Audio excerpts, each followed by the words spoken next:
Like करें, उसके बाद सब्सक्राइब करें और बेल आइकन को दबाएं ताकि हमारे वीडियोस आप तक सबसे पहले पहुंचे। तो उन्होंने अर्ज किया कि या रसूल अल्लाह, मैं चाहता हूं कि नूर में मेरा हश्र हो, यानी तारीकी में अंधेरे में मेरा हश्र ना हो, बल्कि मेरा हश्र क़यामत के दिन नूर के अंदर हो। तो आका करीम नूर वाले आका सल्लल्लाहु अलैहि वसल्लम ने फरमाया, किसी पर जुल्म मत करो, तुम्हारा हश्र नूर में होगा। यानी अगर चाहते हो कि तुम्हारा हश्र नूर में हो तो किसी पे जुल्म मत करो। अब यहां जुल्म से मुराद क्या है? कोई ताकतवर किसी कमजोर को दबाए, ये जुल्म है।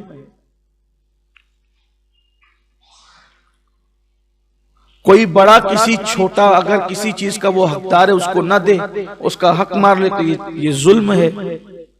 इसी तरह जो बंदा जिस इज्जत के लायक हो, आप उसको वो इज्जत ना दे, तो ये भी जुल्म। बल्कि जुल्म की तारीफ मुख्तसर में ये बयान कर दी गई कि किसी को उसके मनसब से हटाकर उसको उससे नीचे के दर्जे पे लाके रख देने का नाम जुल्म है। तब यहां एक और खास बात कि जब कोई किसी पे जुल्म करे तो उसका हश्र नूर में नहीं होगा। तो जो लोग खुद अपने आप पे जुल्म करे तो उनका हश्र नूर में कैसे हो सकता है? और अपने आप पे जुल्म क्या है? गुनाह करना ही अपने आप पे जुल्म है, क्योंकि जब गुनाह करोगे तो यही गुनाह तुम्हें जहन्नम में ले जाएंगे। यानी खुद को जहन्नमी बना रहे हो और अपने आप को जहन्नमी बना रहे हो, तो ये अपने आप पे जुल्म है। और अल्लाह को जुल्म पसंद नहीं। किसी को अल्लाह हुकूमत दे, ताकत दे, मनसब दे, इख्तिदार दे।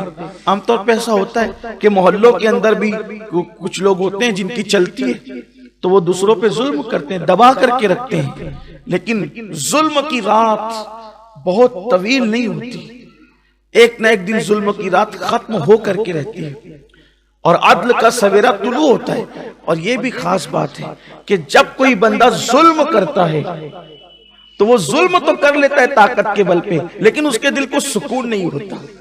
जालिम हमेशा बेचैन होता है, जालिम हमेशा बेकरार होता है। मिसाल के तौर पर आप देखें कि आजकल जुल्म तो कर रहे हैं लेकिन खुद चैन से नहीं, अलग अलग अंदाज से उनके चेहरे बताते हैं कि वो किस तरह मुजमहिल है, वो मुस्तरीब है, वो ये उनका जुल्म है।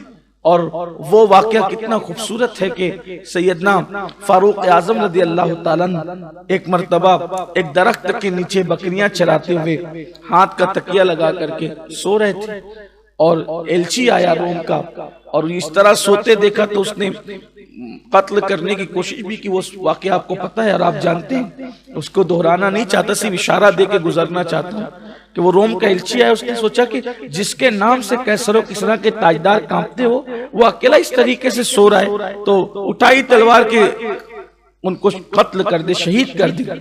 जैसी करवट बदली तो चेहरे की हैबत से तलवार गिर गई उसके हाथ से। आपने पूछा कौन हो? तो कहा कि मैं एलची हूं। बात हुई तो उसने पूछा कि हमारे ताजदार बड़ी सिक्योरिटी में भी चैन से सो नहीं पाते, वो बेचैन रहते हैं, आप अकेले इतने चैन से सो रहे हैं। जो आपका जवाब था वो बहुत तारीखी जवाब है। आपने फरमाया जो जुल्म नहीं करता उस पर जुल्म नहीं किया जाता, जो जुल्म नहीं करता उस पर जुल्म नहीं किया जाता। तो मेरे आका सल्लल्लाहु अलैहि वसल्लम ने फरमाया जुल्म मत करो, तुम्हारा हश्र नूर में होगा। इसी तरह औरतों पे भी जुल्म मत करो, तुम्हारे मातहत जो लोग नौकरी करते उन पे भी जुल्म मत करो, जुल्म मत करो, इसलिए कि अल्लाह को जुल्म पसंद नहीं है। और जब भी अल्लाह की मखलूक पे जुल्म होता है अल्लाह को अजियत पहुंचती है और अल्लाह जालिम से बदला लेता है। हदीस से पाक में आया है कि अगर एक पहाड़ दूसरे पहाड़ पे भी जुल्म करे तो जुल्म करने वाला पहाड़ चंद दिनों के अंदर रेजा रेजा हो जाता है।